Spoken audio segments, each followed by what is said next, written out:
मैं आगे बढ़ना चाहती हूँ राधिका जी। मैं दोनों को 30-30 सेकंड दे रही हूँ और 2 क्वेश्चन के लिए 30-30 सेकंड दूंगी। मेरे देश की जनता और भारत 24 के व्यूअर्स को क्लियरली बता दीजिए भाई, आपने पीएम केयर फंड में पैसा लिया, इसका जवाब 30 सेकंड में पहले शहजाद पूनावाला मुझे दे दीजिए।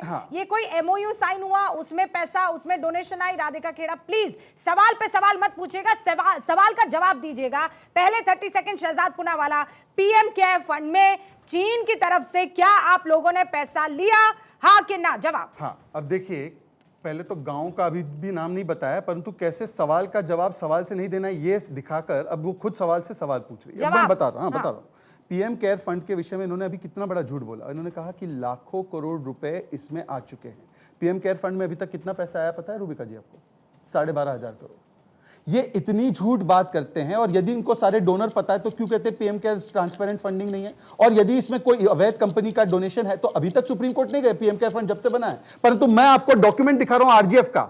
इन्होंने अपना ही आरजीएफ का डॉक्यूमेंट बताया है कि चाइना की सरकार से पैसा आया है। अब मैं इससे पूछना चाहता हूं कि ये इस पर तो एफसीआरए लाइसेंस भी कैंसिल हुआ। आपने मेरे सवाल का जवाब नहीं दिया। आप मेरे सवाल का जवाब दिया। आप कह रहे हैं 12,500 करोड़ रुपए आया है, जिसको ये लाखों करोड़ बता रहे हैं। ठीक है, ये गलत निकला। ये गलत है। 12,500 करोड़ भी अगर आया है तो क्या उसमें से 1 करोड़ भी चीन की तरफ से दिया गया है, हाँ कि ना? जवाब देकर खत्म कीजिए। 30 सेकंड। मैं आपको वही कह रहा हूं कि यदि 1 रुपया भी चीन की सरकार, चीन की ओर से होता तो मैं तो कह रहा हूं कि इस अवैध फंडिंग का दस्तावेज लेकर ये सुप्रीम कोर्ट पहुंचते।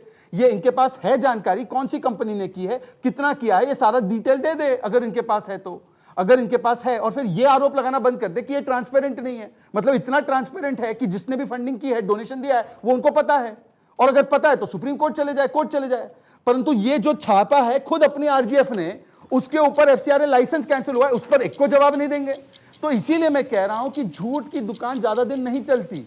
रूबिका जी, मैं फिर से पूछ रहा हूं, गांव का नाम बताइए जिसके लोगों ने कहा है कि हमारी जमीन पर अतिक्रमण हुआ है। पहले फंडिंग को लेकर बात हो जानी चाहिए। 30 सेकंड। ये सरासर झूठा आरोप राधिका खेड़ा लगा रही है, इसका कोई तथ्य नहीं। राधिका खेड़ा, पहले आप 30 सेकंड में मुझे जवाब दीजिए। एमओयू साइन हुआ, चीन की तरफ से पैसा आया, आज क्लैरिफाई कर दीजिए। 30 सेकंड पहले वो, और उसके बाद दोबारा आप पीएम फंड को लेकर 30 सेकंड ले लीजिएगा। लेकिन पहले 30 सेकंड में क्या एमओयू, वो जो राहुल गांधी के पन्ने दिखा रहे हैं शहजाद पूनावाला, वो सच है कि नहीं है, जिसमें लाइसेंस बकायदा कैंसिल हो गया?